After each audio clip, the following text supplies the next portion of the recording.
अगर जमीन पर तुम्हारा सामना दुश्मन से हो जाए तो जैसे ही फंदे का दरवाजा खुलेगा उनके पास भागने का कोई रास्ता नहीं बचेगा। तुम जो पहले से ही समझदार हो, नीचे एक सुरंग खोद चुके हो, उसमें जाल बिछा चुके हो और निकलने का रास्ता कुएं के अंदर छिपा रखा है। तुम दुश्मन को चालाकी से सुरंग में फंसाने की कोशिश करते हो। एक दुश्मन जाल में गिर जाता है और हिल भी नहीं पाता। आधे रास्ते को घात लगाकर नष्ट कर दिया जाता है, लेकिन दुश्मन जल्दी ही स्थिति को समझ लेता है और बिना सोचे समझे नीचे नहीं कूदता। वह सुरंग में पानी और जहरीला धुआं भर देता है ताकि हवा बंद हो जाए और तुम सांस न ले सको, लेकिन इससे भी तुम्हें रोका नहीं जा सकता। तुम ढाल जैसी लकड़ी की पट्टी लगाकर पानी को कुएं की ओर मोड़ देते हो। रास्ते के अहम हिस्से में धुएं को रोकने वाली पट्टी लगाते हो और एक छुपा हुआ हवा का छेद बनाते हो, जिससे हवा स्वाभाविक रूप से आती जाती रहे। अगर दुश्मन अंदर आकर तुम्हें पकड़ने की हिम्मत करे तो घबराने की जरूरत नहीं। जब वे सब सुरंग के अंदर आ जाएं, तब रस्सी खींचकर फाटक गिरा दो, दरवाजा बंद करो और दुश्मन को चारों ओर से घेर लो। घात लगाने के बिंदु, गोली चलाने के छेद और तरह तरह के जाल उन्हें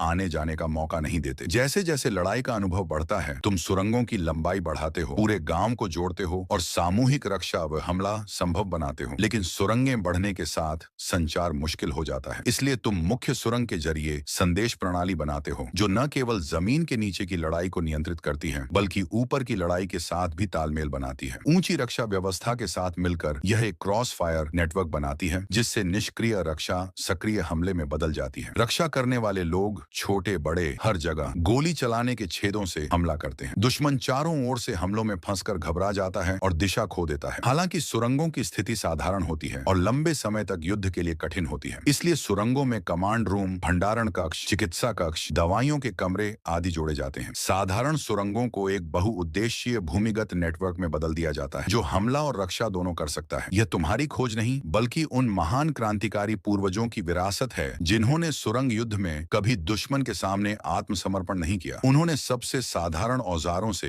एकजुट होकर अपने पैरों के नीचे एक भूमिगत महान दीवार खड़ी कर दी। यह केवल इतिहास की याद नहीं बल्कि एक